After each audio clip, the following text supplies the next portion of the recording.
नमस्कार और बहुत बहुत स्वागत है आपका सीएनबीसी आवाज पर। आप देख रहे हैं कंज्यूमर अड्डा और आपके साथ मैं हूं विपिन भट्ट। मार्च 2026 भारत में इलेक्ट्रिक व्हीकल की बिक्री के मामले में एक माइलस्टोन बनकर उभरा है। हाई स्पीड ई टू व्हीलर की बिक्री रिकॉर्ड 1,90,941 यूनिट रही है, जो पिछले साल मार्च के मुकाबले पूरे 47% ज्यादा है। अगर इस साल फरवरी से तुलना करें तो मार्च में 71% ज्यादा ई टू व्हीलर्स बिक गए हैं। बिक्री के आंकड़ों में टीवीएस मोटर्स, बजाज का चेतक और एथर एनर्जी टॉप पर रहे हैं। अप्रैल 2025 से मार्च 2026 के वित्त वर्ष में इलेक्ट्रिक टू व्हीलर की कुल बिक्री हुई है 13 लाख यूनिट्स की। ये सालाना बिक्री में 20% से ज़्यादा का उछाल दिखाती है। इसी तरह इलेक्ट्रिक कारों की बिक्री में टाटा मोटर्स, महिंद्रा और JSW MG की धूम रही है। मार्च में 22,236 गाड़ियां बेच दी हैं, जो कि पिछले साल मार्च के मुकाबले 81% ज़्यादा है। पूरे वित्त वर्ष की बात करें तो करीब 2 लाख इलेक्ट्रिक कारें रजिस्टर हुई हैं, जो करीब 82% की उछाल दिखाती है। मतलब मार्च 2026 भारत की ट्रांसपोर्ट हिस्ट्री में एक वाटरशेड मोमेंट लेकर आया है और उसी तौर पे दर्ज होगा। न केवल दो पहिया वाहनों ने रिकॉर्ड की बिक्री दर्ज की है, बल्कि इलेक्ट्रिक कारों ने भी बिक्री करीब डबल कर ली है। अब चलिए समझते हैं कि इसके पीछे कहानी क्या थी। चूंकि मार्च की बात हो रही है, पश्चिम एशिया युद्ध के चलते मार्च का महीना पेट्रोलियम संकट का महीना भी रहा। इसीलिए कहा जा सकता है कि पेट्रोल डीजल की कमी ने या किल्लत ने या उस डर ने लोगों को ईवी की तरफ मोड़ दिया। पेट्रोल की कीमतें 100 रुपए के पार निकलने के कारण ईवी पर किलोमीटर लागत जो लगभग 80 से 90 पैसे प्रति किलोमीटर आती है, और वो 100 रुपये नहीं, मतलब हम आपको कहें कि वो क्रूड की, कच्चे तेल की जो कीमत थी वो $100 प्रति बैरल के ऊपर चली गई। वैसे तो 100 रुपये लीटर ही है अब मोटा मोटा पेट्रोल देश में। ग्राहकों को सबसे ज़्यादा आकर्षित जो कर रहा है वो यही था, लेकिन ये एक वजह इतने बड़े बदलाव नहीं ला सकती ऐसा लगता है, क्योंकि आंकड़े बता रहे हैं कि मार्च का महीना रिकॉर्ड तोड़ जरूर रहा है, लेकिन पूरे साल भी बिक्री शानदार ही रही है और ये ईवी के मास एडॉप्शन की एक झलक लगती है। रेंज एंजाइटी यानी बीच यात्रा में बैटरी खत्म होने का डर अब कम हो रहा है। चार्जिंग को लेकर भी दिक्कतें काफ़ी हद तक दूर हो रही हैं। मार्केट में नए नए मॉडल्स आ रहे हैं, कंपटीशन बढ़ रहा है, नए पेमेंट प्लान्स आ रहे हैं, कीमत के हिसाब से फीचर्स मिल रहे हैं, बल्कि ऐसे ऐसे फीचर्स जो पेट्रोल डीजल वाले मॉडल्स में भी नज़र नहीं आते। ईवी अब सिर्फ पर्यावरण की सुरक्षा नहीं रही, बल्कि बेहतर यूटिलिटी और लग्जरी भी दे रही है। प्रोडक्ट लाइन मैच्योर हो रही है। पेट्रोल डीजल वाले वाहनों के मुकाबले टोटल ओनरशिप कॉस्ट कम भी पड़ रही है। भारत को 2070 तक नेट जीरो कार्बन का लक्ष्य हासिल करना है, इसलिए सरकार सब्सिडी भी दे रही है। हर साल मार्च में लोगों को यह आशंका रहती है कि पता नहीं अगले साल सब्सिडी मिलेगी या नहीं, तो इसलिए भी मार्च में बिक्री बढ़ती हुई दिखाई देती है। वित्त वर्ष 25-26 में इलेक्ट्रिक टू व्हीलर करीब 21% की सालाना वृद्धि दर के साथ बढ़े हैं। इलेक्ट्रिक भविष्य वर्तमान दिख रहा है। हालांकि इस गति को बनाए रखने के लिए सार्वजनिक चार्जिंग इंफ्रास्ट्रक्चर और बैटरी की रिसाइकलिंग नीतियों पर लगातार काम करने की जरूरत होगी। लेकिन अगर यही ट्रेंड जारी रहा तो अगले साल में हम इलेक्ट्रिक टू व्हीलर सेगमेंट में 20 लाख का आंकड़ा पार करने की उम्मीद कर सकते हैं, जो ग्लोबली भारत को ईवी लीडर के तौर पे भी स्थापित कर देगा। तो ये तो हुई कहानी कि क्या हुआ है ईवी के मार्केट में। लेकिन अब एक बड़ा सवाल ये, बहुत सारे लोग इस वक्त मैं उनको बातें करते देखता हूं, कुछ लोगों ने ये जो पूरा संकट रहा पश्चिम एशिया का, जो अभी भी हम नहीं कहेंगे कि पूरी तरह खत्म हो गया है, उस दौरान बात करते हुए पाया मैंने कई लोगों को कि वो कहते हैं कि अरे अच्छा हुआ मेरे पास आज की तारीख में ईवी थी। कई ऐसे लोग होंगे जो इस वक्त या तो नया टू व्हीलर लेना चाहते हैं या नया 4 व्हीलर लेना चाहते हैं, और कोई शक की बात नहीं कि उनके मन में इस समय ये सवाल ज़रूर होगा कि क्या मैं ईवी ले लूं। राइट, तो आज इसी पर होगी बात। ये बड़ा डिसीजन लेने में करेंगे आपकी मदद। आपको शुरुआत में बता दूं, हमारी ये जो सीरीज़ है ये 2 एपिसोड की सीरीज़ है। आज हम एक ओवरऑल बातचीत करेंगे, साथ ही हमारा फोकस होगा 2 व्हीलर्स पे, और कल बात होगी 4 व्हीलर्स की। तो प्लीज़ प्लीज़ प्लीज़ मिस मत करिएगा। और हमारे साथ इस सीरीज में जुड़ेंगे खास मेहमान। आज मेरे साथ है ओवरड्राइव के एडिटर क्रांति संभव और ऑटोकॉर इंडिया की कंसल्टिंग एडिटर रेणुका कृपलानी। आप दोनों का बहुत बहुत स्वागत है। क्रांति और रेणुका, तो क्रांति जी, वैसे तो मैंने मोटी मोटी तस्वीर बना दी यहाँ पे, लेकिन आपका असेसमेंट क्या कहता है, ये जो भय संकट? अच्छा, मुझे ना क्रांति, इसमें वो जो कोरोना काल के दौरान जो हाउसिंग सेक्टर के साथ हुआ ना, रियल एस्टेट सेक्टर के साथ, उससे पहले घर नहीं बिक रहे थे, कोरोना आया, लोगों के मन में एक भय आया, जो भी कहिए, लेकिन वहां से उनके विचार बदल गए और वो दिन है, आज का दिन है, पोस्ट कोविड वो रैली अभी तक खत्म नहीं हुई है। हाउसिंग सेक्टर का वो बूम किसी न किसी तौर पे चल रहा है और उससे पहले देखिए कि कोई पूछता नहीं था। तो क्या यही कुछ मोमेंट इस वक्त ऑटो इंडस्ट्री के साथ है, जहां लोगों ने वो पेट्रोल पंप पे लंबी लाइनें देख ली, मन आशंकाओं से भर गया, क्रूड का दाम $100 के ऊपर निकल गया और ये सब लोगों के मन में एक ऐसी चिंता पैदा कर गया कि उनको लगा कि अब भाई ईवी ही लेने का टाइम है? शुक्रिया विपिन। तो यहाँ शुरू करूंगा उस एग्जाम्पल के साथ जो यूट्यूब के ऊपर हम लोग या आजकल डिजिटल एज में लोग काफी यूज करते हैं, वो है थंबनेल। तो वो हम कह सकते हैं कि इस महीने की थंबनेल की स्टोरी या ये स्टोरी का थंबनेल वो हो सकता है जहां पर हम जो वेस्ट एशिया में जिस तरीके से लड़ाई की बात है और जो ऑयल या गैस के ऊपर एक संकट की बात है, लेकिन जो मार्च में हम लोग देख रहे हैं उसके पीछे बहुत सारे अलग अलग प्रोसेसेस जो चल रहे हैं बैक टू बैक। एक लेयर के भीतर दूसरा लेयर, वहां बहुत सारी बातचीत चल रही है, जिसमें से एक डेफिनेटली जिस तरीके से मूड लोगों का बदला है, जो आइस व्हीकल्स हैं, पेट्रोल की कीमतें हैं या गैस की अनिश्चितता को लेकर जो एक माहौल है। दूसरा ये जरूर कहूंगा कि हाल फिलहाल में इलेक्ट्रिक व्हीकल्स को लेकर कॉन्फिडेंस अब ग्राहकों में पहले से कहीं ज्यादा बढ़ा है। और मुझे याद है कि मैं सोच रहा था कि आप आज के शो की शुरुआत इस जवाब देने के बजाय सवाल के साथ करूं कि इतने शोज आपने हमारे साथ इलेक्ट्रिक व्हीकल्स के लिए किए हैं, आपने खरीदी कि नहीं इलेक्ट्रिक गाड़ी?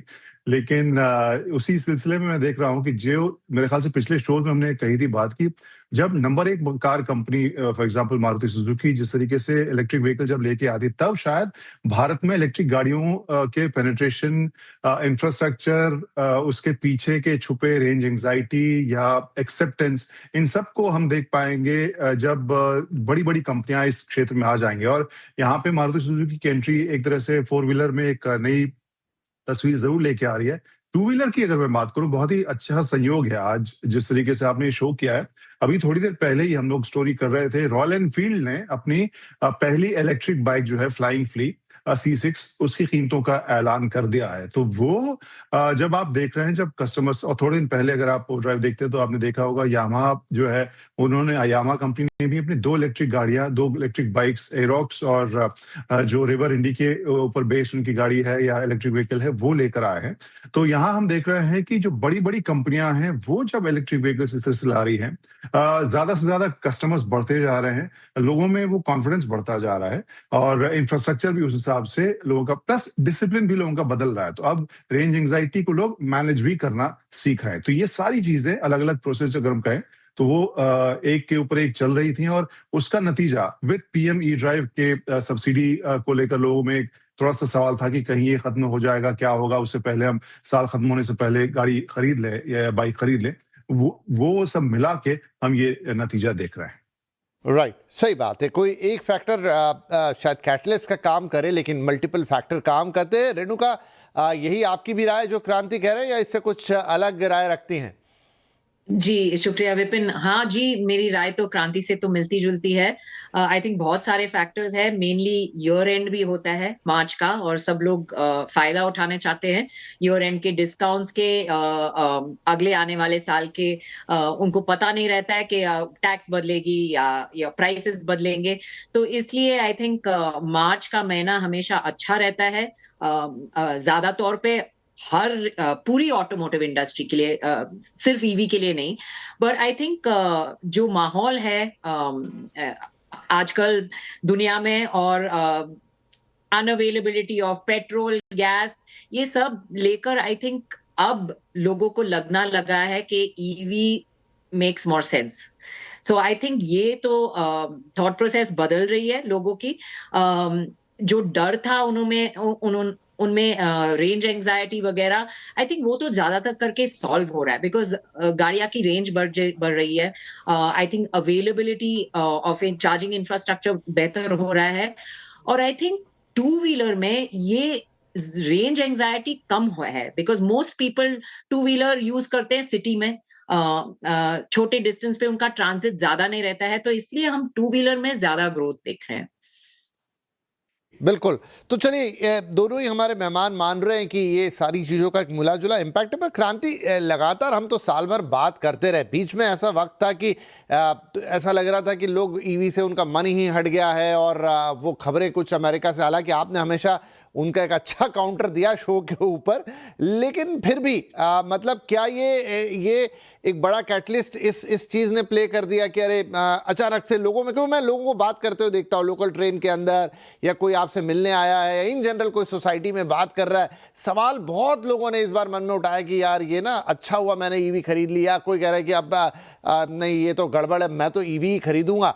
तो क्या वो जो थॉट प्रोसेस का चेंज है वो ऐसी घटनाओं से आता है, या दूसरा वो पूरा जो धीरे धीरे इंफ्रास्ट्रक्चर चेंज है, रेंज एंजाइटी की हम बात करते हैं, या एक विश्वास बनना, या एक वो जो बीच में एक मिथ आ गया था, या आई डोंट नो कितना सच कितना झूठ, की बैटरी रिप्लेसमेंट बहुत महंगा पड़ जाएगा। आज भी जब मैं शो प्लान कर रहा था, 4-5 लोगों ने मुझसे बहस कर ली ऑफिस में कि सर वो जब बैटरी बदलने जाएंगे ना, वो कार जितनी कॉस्ट फिर से लग जाएगी।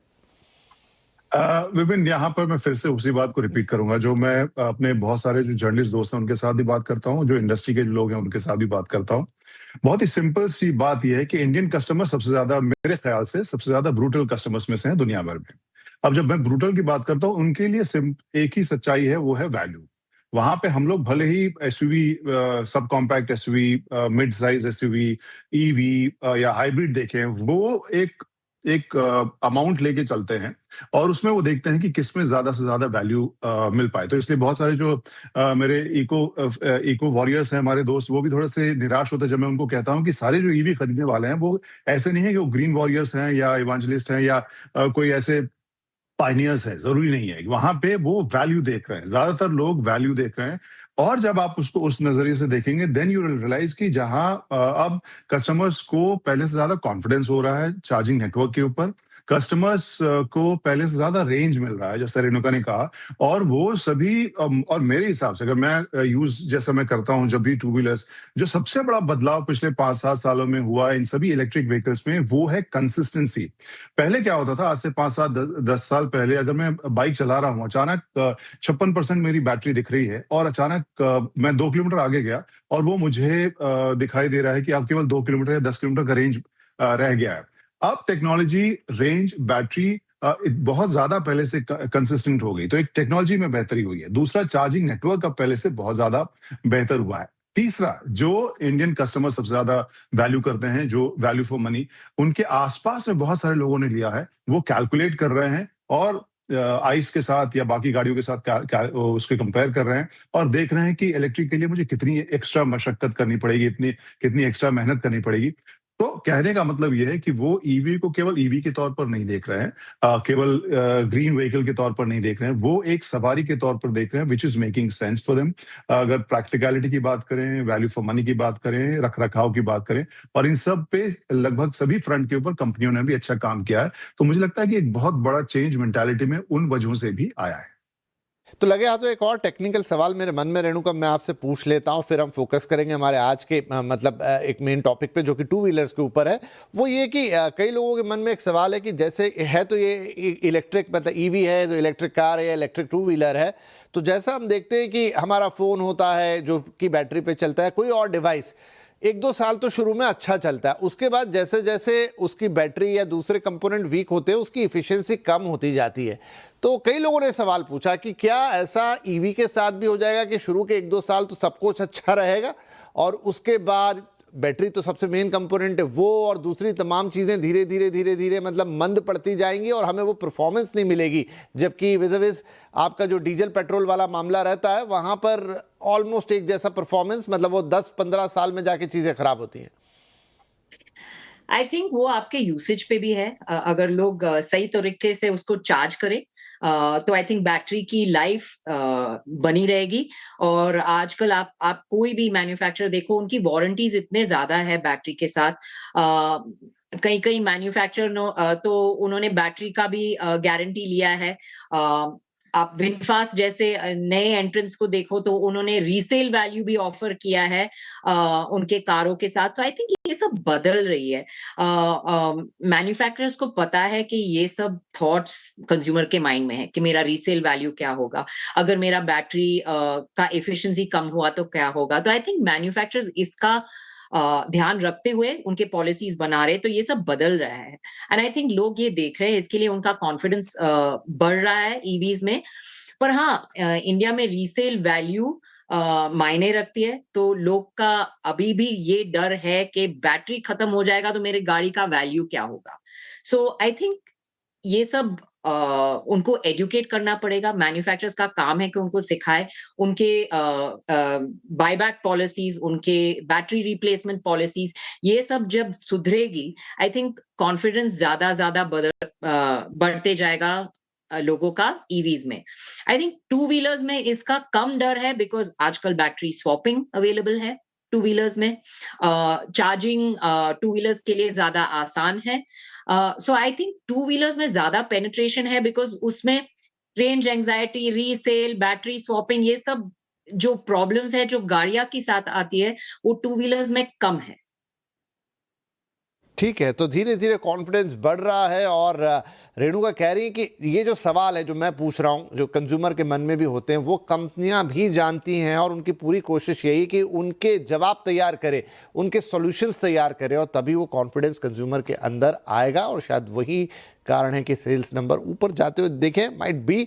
एक छोटा ब्रेक लेंगे यहाँ पर और आज का जो टॉपिक है यानी कि टू व्हीलर्स, उस पर फोकस करेंगे। बहुत सारे टू व्हीलर्स इस समय बाजार में उपलब्ध हैं, लेकिन अगेन बहुत सारे सवाल होते हैं कंज्यूमर के मन में, कैसा खरीदूं, कौन सा खरीदूं, रेंज कितनी, बैटरी आगे का क्या, तमाम चीज़ें, या अभी भी मैं वो पेट्रोल वाली ही गाड़ी खरीदूंगा तो मेरे लिए ज़्यादा फायदा है। इन सवालों के जवाब इस छोटे से ब्रेक के बाद।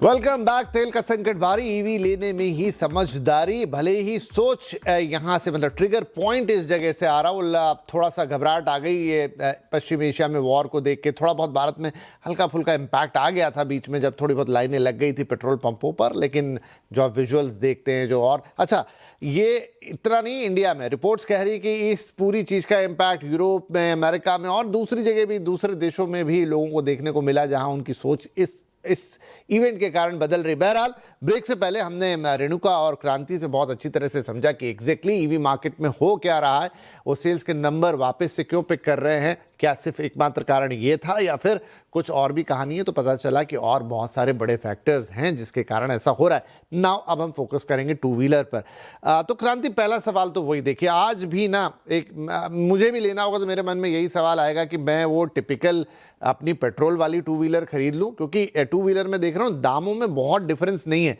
मतलब आपकी 1,10,000 20,000 तक आपकी पेट्रोल वाली रेगुलर बड़ी ब्रांडेड गाड़ी आ रही है, और वहीं पर आपको उसी रेंज में शुरुआत में ही इलेक्ट्रिक भी मिल जा रही है। हालांकि इलेक्ट्रिक की रेंज थोड़ी लंबी जाती है वहां से। तो क्या बेनिफिशियल है आज की तारीख में जब हम टू व्हीलर की बात करते हैं? विपिन, यहाँ पे टू व्हीलर में जैसा रेणुका भी कह रही थी कि जिस तरीके से हमने वहाँ इलेक्ट्रिक या इलेक्ट्रिफिकेशन देखा है, उसमें सबसे बड़ी वजह है कि यूजेबिलिटी उसकी काफी ज्यादा है। हम उसको छोटे डिस्टेंस के लिए इस्तेमाल करते हैं।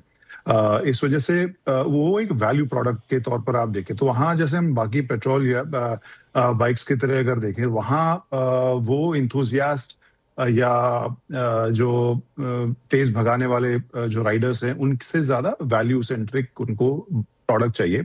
और वहाँ जो लिस्ट अभी हम देख रहे हैं, जो आपने भी बताया शुरुआत में, जिस तरीके से जो ब्रांड्स टॉप 3 टॉप 4 में चल रहे हैं, उनके प्रोडक्ट्स ही मेरे ख्याल से जो है ज्यादातर ग्राहक या राइडर चुनेंगे। बाय एक तो उनको उनकी जो हमने सबसे बड़ा चेंज, जो मेरे हिसाब से एक बहुत बड़ा चेंज है हाल फिलहाल में हमने देखा है इस मार्केट में, कि जिस तरीके से इसे एक डिसरप्टिव मार्केट बहुत सारे बाइक मेकर्स मान रहे थे, उतना अलग है नहीं। कहने का मतलब ये कि अभी भी सेल्स एंड सर्विस के ऊपर प्रॉपर जो ब्रिक एंड मोटर टाइप का सिनेरियो है, जहां पर कस्टमर जाके देख सकें, जहां पर वो एक्सपीरियंस कर सकें प्रोडक्ट को, सर्विस उनकी ठोस हो, जो स्टार्टअप वाला जो एक जो सीन होता है, वो वाला सीन उनको बहुत ज्यादा पचा नहीं, और इस वजह से ओला के नंबर्स हमने लगातार गिरते हुए देखे।